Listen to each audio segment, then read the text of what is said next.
దేవుని స్తోత్రం. అందరికి వందనాలండి. ఈరోజు దేవుని వాక్యం చదువుకుందాం. నా 5 పత్రులు 7వ అధ్యాయము 1 నుండి 5వ వచనం వరకు చదువుకున్నాం. అప్పుడు యెరుబ్బయలు అనగా గిద్యోనును అతనితో ఉన్న జనులందరూ వేకువమున లేచి హరోదు బావి యొద్ద దిగగా లోయలోని మారే కొండకు ఉత్తరముగా మిద్యానీయులు దండుపాలెము వారికి కనపడెను. యెహోవా నీతో నున్న జనులు ఎక్కువ మంది, నేను వారి చేతికి మిద్యానీయులను అప్పగింప తగదు. ఇజ్రాయేలీయులు నా బాహుబలము నాకు రక్షణ అనుకొని నా మీద అతిశయించుదురేమో. కాబట్టి నీవు ఎవడు భయపడి వణుకుచున్నాడో వాడు త్వరపడి గిలాదు కొండ విడిచి తిరిగి వెళ్ళమనని జనులు వినినట్లుగా ప్రకటించమని గిద్యోనులో సెలవిచ్చెను. అప్పుడు జనుల నుండి 22,000 మంది తిరిగి వెళ్ళిపోయిరి. 10,000 మంది నిలిచియుండగా యెహోవా ఈ జనులింకా ఎక్కువ మంది నీళ్ల యొద్దకు వారిని దిగజేయుము, అక్కడ నీ కొరకు వారిని శోధించెదను. ఇతడు నీతో కూడా పోవలెనని నేను ఎవరిని గూర్చి చెప్పుదునో వాడు నీతో పోవలెను. ఇతడు నీతో పోకూడదని యెహోవా గూర్చి నీతో చెప్పునో వాడును పోకూడదని గిద్యోనులతో సెలవిచ్చెను. అతడు నీళ్ల యొద్దకు ఆ జనమును దిగజేసినప్పుడు యెహోవా కుక్క గతుకున్నట్లు తన నాలుకతో నీళ్లను గతికిన ప్రతి వానిని త్రాగుటకు మోకాళ్ళను కృంగిన ప్రతి వానిని వేరువేరుగా ఉంచమని గిద్యోనులతో సెలవిచ్చెను. హల్లెలూయా, ఆమేన్. దేవునికి స్తోత్రం. గూగుల్ మీట్లో ఉన్న ప్రతి ఒక్కరు కూడా దేవుని సేవకులకి, యూసువై టీంకి, కమిటీకి, ఆ మార్నింగ్ ప్రేయర్లో ఉన్న ప్రతి ఒక్కరు కూడా యేసుక్రీస్తు నామంలో నా యొక్క వందనాలు తెలియజేస్తూ ఉన్నాను. ప్రియులారా, ఈ ఉదయకాలంలో దేవుని యొక్క వాక్యాన్ని ధ్యానించుకునే ముందు చిన్న ప్రార్థన చేసి వాక్యాన్ని మనం ధ్యానం చేసుకుందాం. దయచేసి అందరూ కూడా ప్రార్థన చేద్దాం. ప్రభా, ఈ వాక్యం ద్వారా నాతో మాట్లాడు ప్రభా, మనం అందరం కలిసి ప్రార్థన చేద్దాం.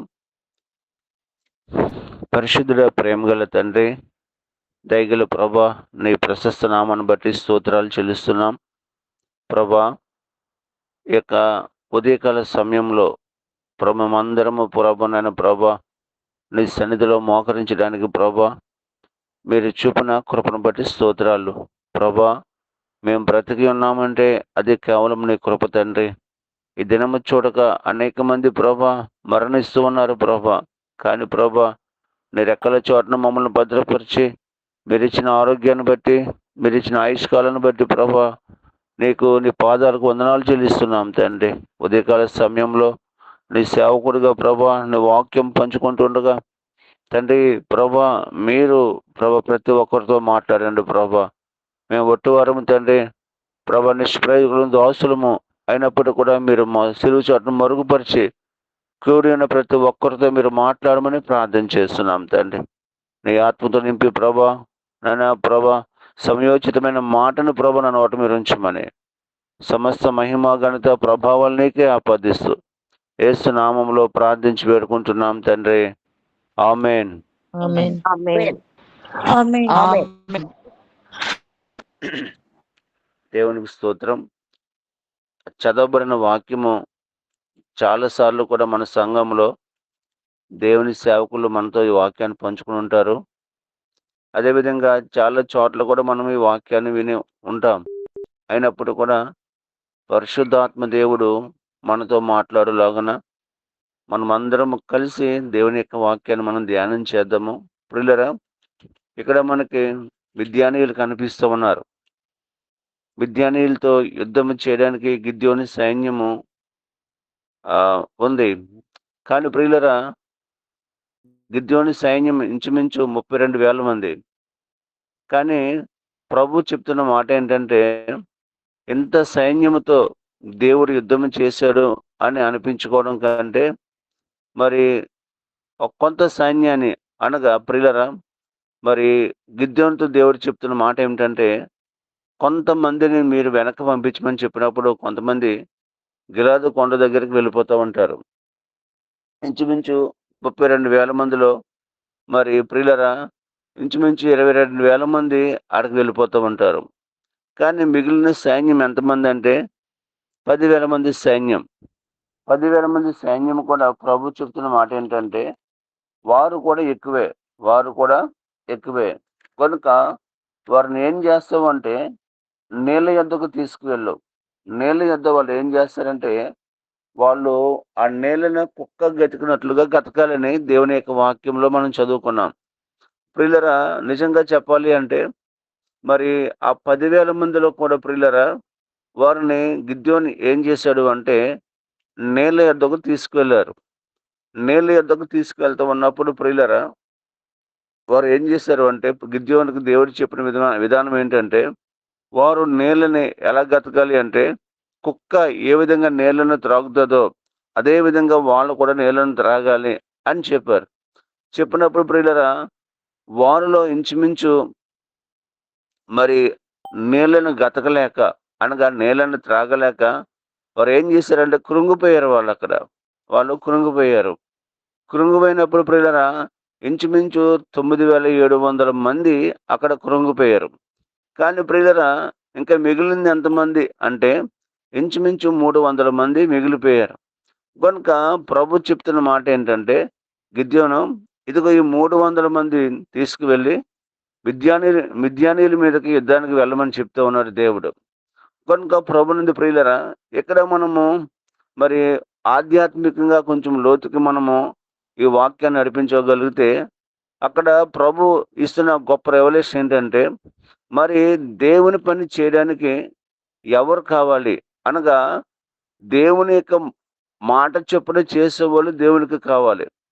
దేవుని మాట చొప్పున చేయని వారు దేవునికి అవసరం లేదు.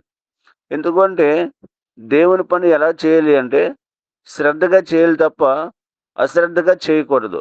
ఎందుకంటే అశ్రద్ధగా చేస్తే దేవుని పని శాపగ్రస్తుడని దేవుని యొక్క వాక్యం సెలవిస్తూ ఉంది.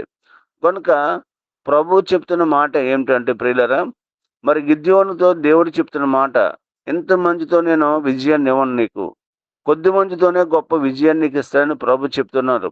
ఎందుకంటే దేవుడు పిలిచిన వాళ్ళు అనేక మందిని పిలిచాడు, కానీ ఏర్పాటు చేసుకున్నది ఎవరిని ఏర్పాటు చేసుకున్నాడంటే కొద్ది మందిని ఏర్పాటు చేసుకున్నాడు. ప్రభు చెప్పాడు.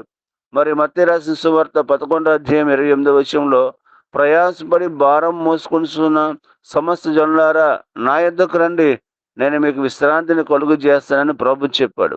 కింద మాట, నా కాడిని మోసేవాళ్ళు కావాలని ప్రభు చెప్పాడు. అనగా అనేక మందిని దేవుడు పిలిచాడు, కానీ ఆయన కాడి మోసేవారిని కొద్ది మందిని దేవుడు ఏర్పాటు చేసుకున్నాడు. కనుక ఆయన ఈ లోకానికి, ఆ యేసుక్రీస్తు ప్రభు లోకానికి వచ్చి 33.5 సంవత్సరాలను జీవించాడు. 3.5 సంవత్సరాలు చక్కని పరిచర్య చేశాడు. చేయగానే ప్రియులరా, ఆయన అనేక మందిని ఏర్పాటు చేసుకున్నాడు, అనేక మందిని పిలిచాడు, అనేక మంది వచ్చారు. కానీ ఈయన కఠినమైన బోధ వినలేక, ఆ బోధలో నిలబడలేక వారు ఏం చేశారంటే ఒక్కొక్కరు నెమ్మదిగా తప్పించుకుని వెళ్ళిపోయారు. కానీ మిగిలిన ఎంతమంది అంటే 12 మంది అపోస్తులు మాత్రమే మిగిలారు. వాళ్ళు అంటే దేవునికి కావాల్సింది ఎవరు అంటే జనాభా, అంటే ఎక్కువ గ్యాదరింగ్ దేవునికి అవసరం లేదు. దేవుని పని చేసే వాళ్ళు ఒక్కరున్న చాలు, ఇద్దరున్న చాలు. వాళ్ళు ఎలా ఉండాలంటే దేవుడు చెప్పిన విధంగా దేవుని పని చేయాలి. దేవుని యొక్క వాక్యానుసారంగా వాళ్ళు దేవుని పని చేయాలి. కనుక ప్రభు చెప్తున్న మాట ఏంటంటే, ఇక్కడ ఎంతమంది అవసరం లేదు నీకు. ఎందుకంటే వాళ్ళు పిరికి వాళ్ళు కావచ్చు, లేకపోతే యుద్ధం చూసి భయపడే వాళ్ళు కావచ్చు, లేకపోతే దేవుని పరిచర్య చూసి భయపడే వాళ్ళు కావచ్చు, లేకపోతే ప్రియులరా జనాభా చూసి భయపడే వాళ్ళు కావచ్చు. కనుక నేను అంతమందితో గొప్ప విజయాన్ని నీకు ఇవ్వలేదు, కానీ నువ్వు ఏం చేయాలి అంటే వాళ్ళని నీళ్ళ దగ్గర తీసుకురమ్మని చెప్పాడు దేవుడు. నీళ్ళు అనే మాటకు సాదృశ్యం ఏంటంటే దేవుని యొక్క వాక్యము నీళ్ళతో పోల్చబడుతూ ఉంది. ఎందుకంటే ప్రియులరా, దేవుని యొక్క వాక్యం నీళ్ళతో పోల్చబడుతూ ఉంది అనగా ఈ వీళ్ళని ఎక్కడ తీసుకువెళ్ళాడు అంటే నీళ్లను గతకాలి అనగా దేవుని యొక్క వాక్యాన్ని వాళ్ళు గతకాలి అనగా దేవుని యొక్క వాక్యాన్ని త్రాగాలి వాళ్ళు. కనుక ప్రియులరా, చాలా మంది కఠినమైన బోధ వినలేక వెళ్ళిపోయిన వాళ్ళు చాలా మంది ఉంటే, చాలా మంది కూడా ప్రియులరా ఇలాగే నీళ్లను అనగా ఈ కఠినమైన వాక్యము వాళ్ళకి మరి చాలా కష్టంగా అనిపిస్తూ ఉంటది. ఇందులో మనం ఉండలేమనిపిస్తూ ఉంటది. వెళ్ళిపోతే బాగుండు అనిపిస్తూ ఉంటది. కనుక అటువంటి వాళ్ళందరిని కూడా దేవుడు ఏం చేశాడంటే వేరు చేసేసాడనమాట. కనుక వీరు యుద్ధానికి పని చేయరు. వాళ్ళు ఎలా ఉండాలి అంటే, వాళ్ళు కమాండో అంటే బ్లాక్ కమాండోస్ ఎలా ఉంటారో అనగా ఎనీ టైమ్ నీటిలో కావచ్చు, అదేవిధంగా ఆకాశంలో కావచ్చు, భూమి మీద కావచ్చు, వాళ్ళు యుద్ధం చేసేవారుగా ఉండాలి. అనగా సెలెక్టెడ్ పీపుల్ మాట, సెలెక్టెడ్ సెక్యూరిటీ గార్డ్స్ మాట. అటువంటి వాళ్ళు యుద్ధానికి అవసరమని ప్రభు చెప్పినప్పుడు ఇంచుమించు 300 మంది మాత్రమే అక్కడ మిగిలారు ప్రియులారా. అంటే ఇంకా ఈ వాక్యాన్ని మనము ఇంకా లోతుగా ధ్యానం చేసుకుంటే చివరి వరకు వెళ్తూ ఉంటే ప్రియులారా, మిద్యానీయులు ఎలా ఉన్నారు అంటే మిడతల దొండు వలె ఉన్నారు. చాలా మంది ఉన్నారు మిద్యానీయులు ప్రియులారా. అంటే మిడతల దొండు ఎలా ఉంటుందంటే లెక్కింప సఖ్యముగా కాని దానిగా ఉంటదన్నమాట. కనుక అటువంటి మిడతల దొండులో ఉన్న మిద్యానీయుల మీదకి ఇంచుమించు 300 మంది వెళ్తే వీళ్ళు ఒక మూల కూడా పనిచేయరు. కానీ ప్రియులారా, దేవుడు చెప్పినట్టుగా వాళ్ళు చేస్తున్నారు కనుక అక్కడ యుద్ధం చేసేది ఇజ్రాయేలీలు కాదు, గిద్యోని సైన్యం కాదు. దేవుడే వారి పక్షంగా నిలబడి వారి పట్ల గొప్ప విజయాన్ని దేవుడు అనుగ్రహిస్తూ ఉంటాడు. కనుక ప్రభునందు ప్రియమైన దేవుని బిడ్డలారా, దేవునికి కావాల్సింది ఎవరు అంటే దేవుడు చెప్పిన విధంగా చేసేవారు దేవుడికి అవసరం.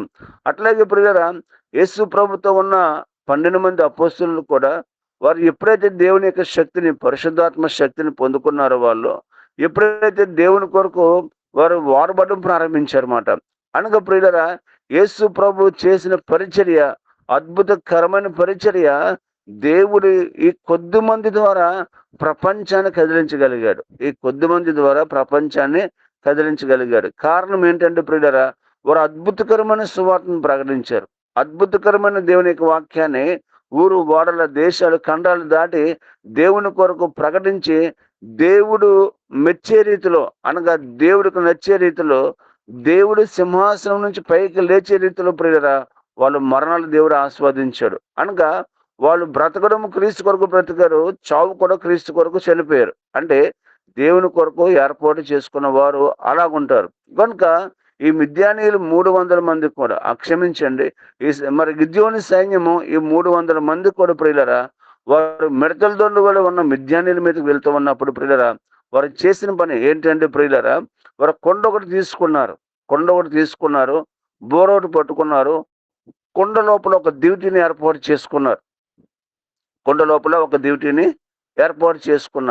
కనుక ప్రియులరా, వీరు మిద్యానీయుల చుట్టూ కూడా మరి వాళ్ళు ఉన్నారు. వీళ్ళు ఏం చేశారు అంటే ప్రియులరా, ఈ కొండను పట్టుకుని వాళ్ళు చుట్టూ కూడా నిలబడ్డారు. వాళ్ళు నిలబడినప్పుడు ప్రియులరా, గిద్యోని చెప్తాను, నేను ఏమైతే చెప్తానో అదే చేయమని వారికి ఆజ్ఞాపించాడు. అనగా గిద్యోనుకు దేవుడు చెప్పాడు. గిద్యోను ఈ విధంగా చేయమని దేవుడు చెప్తున్నప్పుడు గిద్యోను కూడా దేవుని మాట తప్పకుండా విని, అనగా తప్పిపోకుండా విని, దేవుడు ఏ విధంగా చెప్పాడో అదే విధంగా చేయడం ప్రారంభించినప్పుడు ప్రియులరా, వారు ఏం చేశారు అంటే వాళ్ళు మరి ఆ సైన్యము చాలా విస్తారంగా ఉంది, మిడతల దొండ వల్ల ఉంది. కనుక వారిని చూసి మీరు భయపడవసరం లేదు.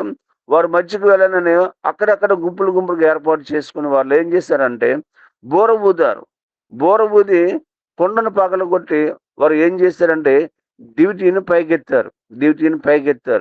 వాళ్ళు అనుకున్నారు మాట, వాళ్ళకు వాళ్ళు యుద్ధము చేసుకుని, వాళ్ళకు వాళ్ళు పొడుచుకుని, ఇంకేముంది మన మీదకి మరి గిద్యోని సైన్యం వచ్చేసింది అని వాళ్ళకు వాళ్ళే మరి పొడుచుకోవడము, వారికి వారు చనిపోవడం జరిగింది ప్రియులరా.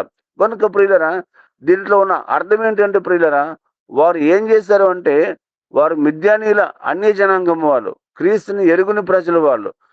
కనుక వారు ఏం చేశారు, వాళ్ళు చాలా విస్తారంగా ఉన్నారు. కానీ ఈ యొక్క గిద్యోని సైన్యం ఏం చేసిందంటే బోర ఊదినప్పుడు ప్రియులరా వాళ్ళందరూ కూడా భయపడ్డారు. అందుకే బోర సాదృశ్యం ఏంటంటే దేవుని యొక్క సువార్తనే బోర ఊదారు వాళ్ళు. దేవుని సువార్తనే బోరను ఊదారు వాళ్ళు. రెండవదిగా కొండను పగలగొట్టారు వాళ్ళు. ఎందుకు అంటే సమరయ స్త్రీని మనం చూసినట్లయితే కొండను విడిచిపెట్టి అని దేవుని యొక్క వాక్యం సెలవిస్తూ ఉంటది. అనగా తన పాపపు కొండను విడిచిపెట్టి అని యేసు ప్రభుని తెలుసుకొని ఊరిలోనికి వెళ్ళిందని మనం చెప్పగలుగుతాం. అట్లాగే ఈ కొండ దేనికి పోల్చబడుతూ ఉందంటే పాపానికి పోల్చబడుతూ ఉంది. ఎప్పుడైతే ఈ పాపాన్ని పగలగొట్టి దివిటీని అనగా దేవుని యొక్క వాక్యం అనే దివిటీని వాళ్ళు పైకెత్తారన్నమాట. కనుక అనేక మంది ప్రియులరా వారు ఏం చేశారు అంటే మరి గిద్యోని సైన్యంకు జయమన్నప్పుడు ప్రియులరా వాళ్ళు అలా అరుచుకుంటూ వెళ్తూ ఉన్నప్పుడు ప్రియులరా మరి దేవుని యొక్క అంటే మిద్యానీయులు మనం దేంతో పోల్చుకోవచ్చు అంటే అన్య జనాంగంతో పోల్చుకోవచ్చు. కనుక రక్షింపబడిన మనము వారికి దివిటిని పైకెత్తేవారుగా అనగా సువార్తను బోరవీది దేవుని యొక్క వాక్యం అనేది పైకెత్తేవారుగా మనం ఉండాలి. కనుక ప్రభునందు ప్రియమని దేని బిడ్డారా అట్లాగే వాళ్ళందరూ కూడా హతము చేయబడ్డారు. కారణం ఏంటంటే దేవుడు అంతమంది అనగా మెర్చెల దండు వల్ల ఉన్న మిద్యానీయులను హతము చేయడానికి దేవుడు ఎంతమందిని ఏర్పాటు చేసుకున్నాడండి? 300 మందిని ఏర్పాటు చేసుకున్నాడు. ఈ 300 మంది ఎవరంటే దేవుని యొక్క వాక్యము త్రాగిన వాళ్ళు, దేవుని యొక్క వాక్యంలో నిలబడ్డవాళ్ళు, దేవుని యొక్క వాక్యంలో కట్టబడ్డవారు. ఎన్ని శ్రమలైనా ఎంత కష్టమైనా ఎన్ని ఇబ్బందులు వచ్చినప్పటికీ కూడా వాళ్ళని శత్రువుని ఎదుర్కొనే ధైర్యం వారికి ఉంది. అనగా వారు దేవుని యొక్క వాక్యానుసారంగా నిలబడిన వారు వాళ్ళు. కనుక ప్రభునందు ప్రియులారా ఈ 300 మందితో దేవుడు తన ప్రజలకు గొప్ప విజయాన్ని అనుగ్రహించాడు. అనగా వారు చేసిన పని ఏంటంటే దేవుని యొక్క వాక్యాన్ని పైకెత్తారు. ఆ యొక్క వారు పాపపు కొండను పగలగొట్టారు. వాళ్ళ పాపాలు ఒప్పుకున్నారు. ప్రభా ఈ ప్రజలందరి మీద కూడా గొప్ప విజయం మేము పొందాలి అంటే, ఈ ప్రజలందరూ కూడా నీ వైపు చూడాలి అంటే తప్పకుండా వారు నీ వాక్యం వినాలి. తప్పకుండా నీ వాక్యం వినారు. వాళ్ళు నీ వాక్యంలో ప్రభా కట్టాలని వాళ్ళు గొప్పగా వారు దేవుని వేడుకొని వాళ్ళని ఆ విధంగా ప్రియులరా గొప్ప మరి ఆ కొండను పగలగొట్టి దేవుని యొక్క వాక్యం డ్యూటీని వాళ్ళు పైకెత్తగలిగారు. కనుక మనం కూడా చేయవలసింది అదే.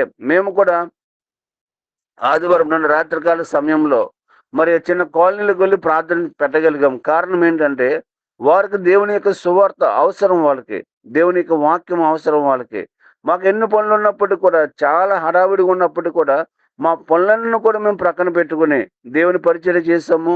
మళ్ళా వచ్చాము, మళ్ళా గబగబ రెడీ అయ్యి ఆ ప్రాంతానికి వెళ్ళాం. ఎందుకంటే ఆ ప్రాంతానికి వెళ్తూ ఉన్నప్పుడు చాలా మంది గ్యాదర్ అయ్యారు. అక్కడ ఆ ప్రాంతంలో దేవుని యొక్క సువార్తను మేము పంచుకున్నాం. ఎందుకు అంటే ఆ ప్రాంతంలో అక్కడ దేవుని యొక్క వాక్యం వాళ్ళకి అవసరం.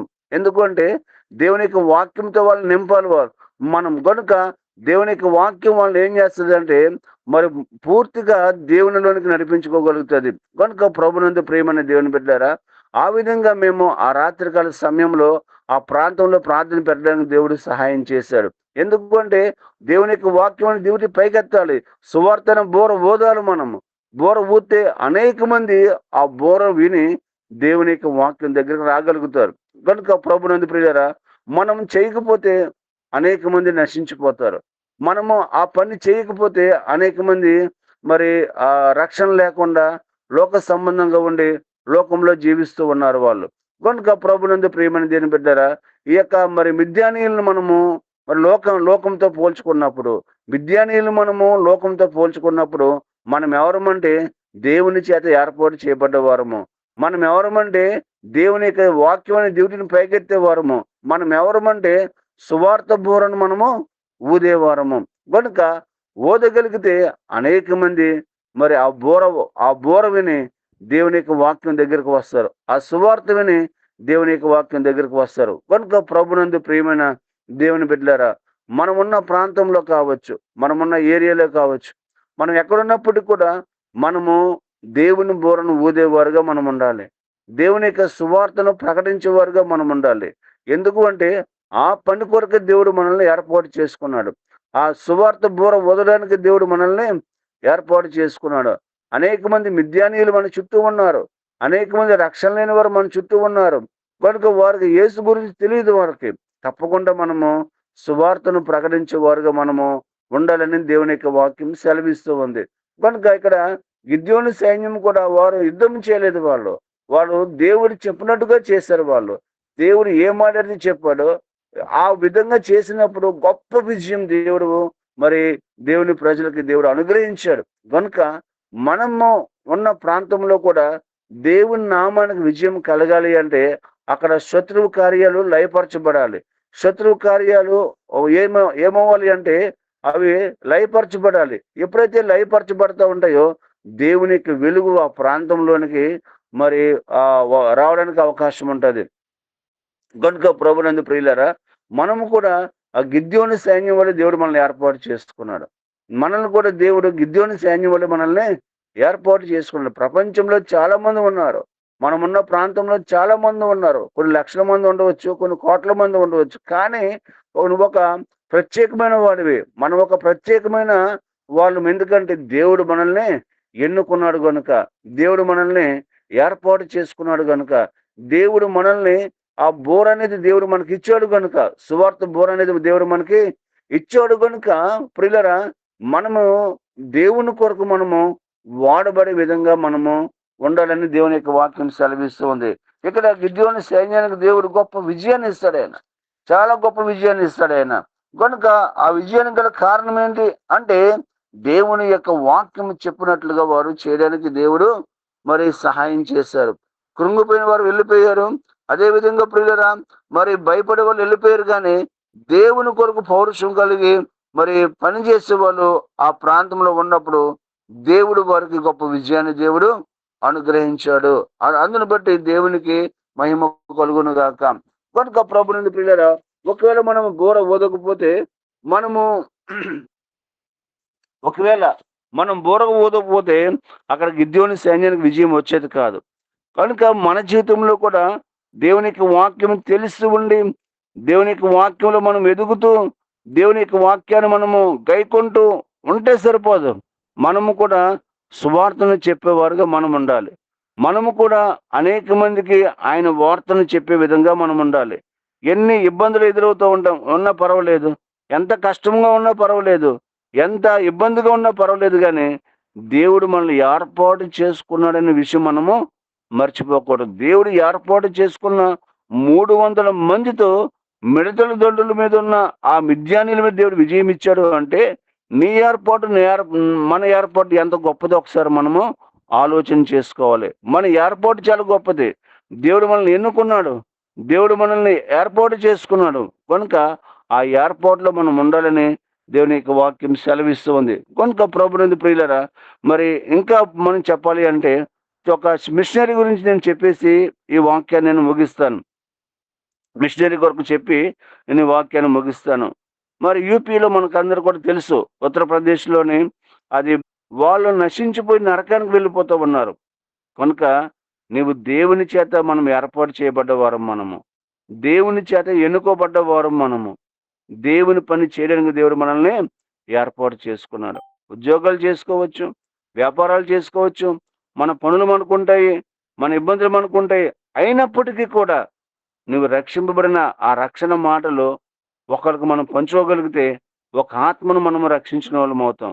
మనం ఆలస్యం చేసామనుకోండి, యూపీలో ఉన్న కుటుంబం ఏ విధంగా అయితే భయంకరమైన క్షోభ అనుభవించిందో అట్లాగే మన చుట్టూ ఉన్న ప్రజలు మరి భయంకరమైన వ్యాధుల్లో ఉంటారు, వాళ్ళు శ్రమలో ఉంటారు. వాళ్ళు మనము ప్రియులరా, మనం వెళ్ళి మరి వాళ్ళకి చెప్తే వాళ్ళు కూడా ఇదే మాట మనల్ని అనొచ్చు. కనుక సమయం ఉండగానే మనము దేవుని కొరకు పరిగెత్తే విధంగా మనం ఉండాలి. సమయం ఉండగానే దేవుని కొరకు పరిచర్య చేసే విధంగా ఉండాలి. మనకు అవకాశం ఉండగానే దేవుని కొరకు వాడబడే విధంగా మనం ఉండాలి. అంతే తప్ప అవకాశం ఉన్నప్పటికీ కూడా మనం వాడబడకపోతే, అవకాశం ఉన్నప్పటికీ కూడా మనం దేవుని యొక్క సువార్తను ప్రకటించకపోతే, అవకాశం ఉన్నప్పటికీ కూడా దేవుని పని మనం చేయకపోతే దేవుడు మనల్ని చూసి చాలా బాధపడతాడు. మరి నేను ఏర్పాటు చేసుకున్నాను, నేను రక్షించుకున్నాను, మారు మనసు ఇచ్చాను, దేవుని సంఘంలో బాగా ఎదుగుతున్నారు, కానీ వీళ్ళ వల్ల నాకు ఉపయోగం లేదు. ఎందుకంటే వారికి మాత్రమే వారు చూసుకున్నారు తప్ప నా గురించి, నా ప్రజల గురించి ఆలోచన చేయట్లేదని దేవుడు చాలా బాధపడుతూ ఉంటారు. కనుక ప్రభు మనకి ఇచ్చిన ఆయుష్కాలంలోనే మనము కూడా దేవుని కొరకు పరిగెత్తే విధంగా ఉండాలి.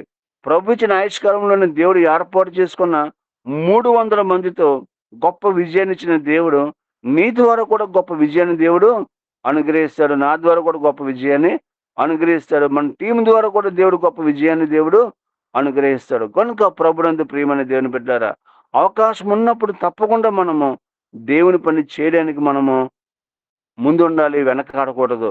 మనం వెనకాడితే అనేక ఆత్మలు నరకానికి వెళ్ళిపోతూ ఉన్నాయి. అనేక ఆత్మలు దేవునికి దూరంగా జీవిస్తున్నారు వాళ్ళు. వాళ్ళకి దేవుని సువార్త అవసరము. మనం వెళ్ళి ఆ పని చేయగలిగితే ఒక ఆత్మను మనం రక్షించేవారుగా మనం ఉంటాము. కనుక ప్రభునందు ప్రియులారా, మనం అనుకోవచ్చు చాలా మంది ఉన్నారు కదా, చాలా మంది ఈ పని చేయొచ్చు కదా అనుకోవచ్చు. కానీ చాలా మందిలో నుంచి దేవుడిని ఏర్పాటు చేసుకున్నాడు. నువ్వు ప్రత్యేకమైన వాడువు, ఒక ప్రత్యేకమైన దానివు. దేవుని పని కొరకు దేవుడు మనల్ని ఏం చేసుకున్నాడండి? ఏర్పాటు చేసుకున్నాడు. కనుక ప్రభునందు ప్రియమైన దేవుని బిడ్డలారా, మనము కూడా గిద్యోను సైన్యంలో దేవుని కొరకు పని చేయగలిగితే మనకు కూడా దేవుడు గొప్ప విజయాలను దేవుడు మనకి అనుగ్రహిస్తాడు. దేవుడి ఈ మాటలు మన వెనుకలో దేవుడు దీవించి ఆశీర్వదించును గాక. ఆమేన్. అవకాశం ఇచ్చిన అధ్యక్షుల వారికి నా హృదయపూర్వక వందనాలు. ప్రభు ఈ మాట మన వెనుకలో దీవించును గాక. ఆమేన్. అయిన దేవా, నీ బంగారు పాదాలకు వందనాలు చెల్లించుకుంటున్నా ప్రభు యేసయ్య. మమ్మల్ని ఏర్పరచుకున్న విధానాన్ని బట్టి మీకు స్తోత్రాలు, ఏర్పరచుకున్న ప్రణాళికను బట్టి మీకు స్తోత్రాలు, వందనాలు చెల్లించుకుంటున్నా ప్రభు యేసయ్య. ఇదిగో నా తండ్రి, రాత్రి అంతా మమ్మల్ని సజీవ లెక్కలో కాచిన తండ్రి, మరొక పునరుద్ధాన దినములకు మమ్మల్ని అడుగు పెట్టించినందుకు మీకే కృతజ్ఞత స్తుతులు, స్తోత్రాలు, వందనాలు చెల్లించుకుంటున్నా ప్రభు యేసయ్య. ఇదిగో సార్, అటు కృపను అటు ధన్యతను మాకు ప్రసాదించినందుకు మీకే కృతజ్ఞత స్తుతులు, స్తోత్రాలు తండ్రి. ఇదిగో సార్, పాల్ కర్ణాకర్ సార్ చెప్పిన వాక్యాన్ని నా తండ్రి, ఇదిగో నా తండ్రి, ఈ యొక్క గూగుల్ మీట్లో ఎంతమంది అయితే ఉన్నారో నా తండ్రి, వారందరికీ హృదయాల్లో నీరు కట్టి ఫలింపు చేసుకునేలా సహాయం చేయండి నా ప్రభువా. అవును ప్రభువా, మేము నా తండ్రి దేవుడి విషయంలో నా తండ్రి ఏ విషయంలోనైనా నా తండ్రి దేవుడి పనిలో నా తండ్రి ముందుకు సాగిపోయే విధంగా సహాయం చేయండి నా ప్రభువా. అట్టి కృపను అటు ధన్యత మీకే కృతజ్ఞత స్తుతులు, స్తోత్రాలు తండ్రి. ఈ దినము నా తండ్రి చూడక నా తండ్రి ఎంతో మంది నా తండ్రి యవనస్తులు నా తండ్రి అనేక మంది నా తండ్రి ఈ లోకం విడిచి వెళ్ళిపోతున్నారు నా తండ్రి. అందుకు మీకు నా తండ్రి మమ్మల్ని సజీవ లెక్కలో కాచి కాపాడి మెండైన దేవులతో నింపి నీ ఆశీర్వాదాలు మాపై కుమ్మరిస్తున్నందుకు మీకే కృతజ్ఞత తండ్రి. కరుణాకర్ సార్ చెప్పిన వాక్యాన్ని మా హృదయాల్లో నీరు కట్టి ఫలింపు చేసుకునేలా సహాయం చేయండి నా ప్రభువా. ఇదిగో నా తండ్రి, ఈ రోజు అంతట్లో నా ప్రభా మా పనులలో, ఉద్యోగాలలో, చేతి పనులలో, స్కూల్ పిల్లలు బడికి వెళ్ళే విషయంలో ప్రతి విషయంలో నా తండ్రి మీరే తోడు నీడని నడిపించండి నా ప్రభా. ఆది నుంచి అంత వరకు నా తండ్రి మీరే అధ్యక్షత వహించండి నా తండ్రి. నీ కాపుదల్లో మెండైన దేవునితో నింపి నీ ఆశీర్వాదాలు మాపై కుమ్మరించి నా తండ్రి. ఇదిగో నా తండ్రి, మీ యందు భయభక్తులు కలిగిన తండ్రి నీతిగా, నిజాయితీగా, యథార్థంగా, నిత్య జీవంగా జీవించేలా సహాయం చేయమని కోరుకుంటున్నా తండ్రి. మాలో ఉన్న లోటుపాట్లు, బలహీనతలు సరిచేసిన తండ్రి, నీ కాపుదల భద్రపరిచి మెండైన దీవులతో నింపి నీ ఆశీర్వాదాలు మాపై కుమ్మరించమని కోరుకుంటూ, నాకు ఇచ్చిన ఈ కొద్ది సమయాన్ని నా నీ చేతులకు అప్పగించుకుంటూ, యేసయ్య పరిశుద్ధమైన నామములో ఈ కొద్ది స్తుతి ఆరాధన మిక్కిలి సమర్పించి వినయ తేడుకు బతిలాడుచున్నాం పరమ తండ్రి. ఆమేన్. ఆమేన్.